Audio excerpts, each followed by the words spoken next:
The concept of global warming being a satanic mission to undermine Jesus is a notion that has been circulating among certain Christian communities. This idea is based on the belief that Satan is attempting to destroy God's creation and undermine the teachings of Jesus Christ. Proponents of this theory argue that global warming is not just a natural phenomenon, but a deliberate attempt by Satan to bring about chaos and destruction to the world.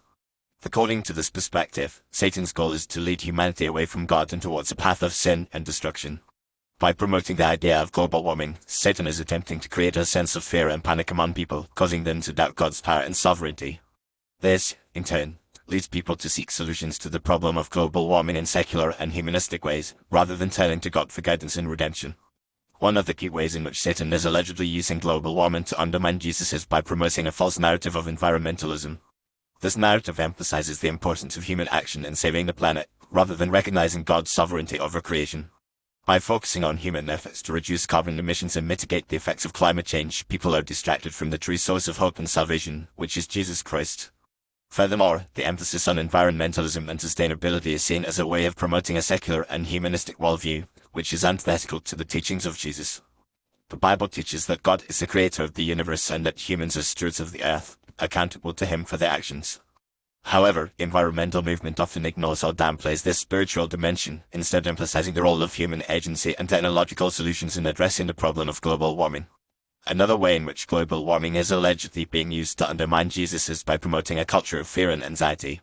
The constant stream of news and information about the devastating effects of climate change can create a sense of hopelessness and despair, leading people to question God's goodness and sovereignty.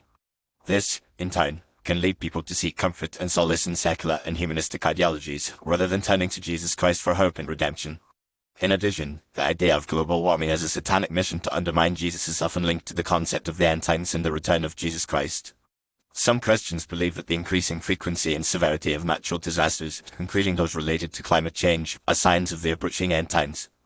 According to this perspective, Satan is attempting to accelerate the pace of global warming in order to bring about a sense of chaos and destruction, which will ultimately lead to the return of Jesus Christ.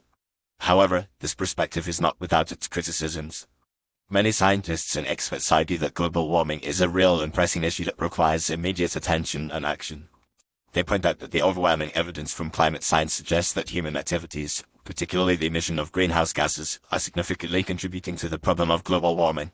Furthermore, they argue that the idea of global warming being a satanic mission to undermine Jesus is a form of conspiracy theory that distracts from the real issues at hand and prevents meaningful action from being taken to address the problem.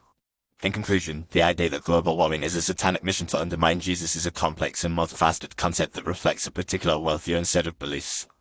While it may seem far-fetched or even absurd to some, it is a notion that is deeply rooted in the theology and eschatology of certain Christian communities. Whether or not one accepts this perspective, it is clear that the issue of global warming is a pressing and urgent one that requires immediate attention and action. As Christians, it is essential to approach this issue with a nuanced and informed perspective, recognizing both the spiritual and scientific dimensions of the problem and seeking to address it in a way that is consistent with the teachings of Jesus Christ.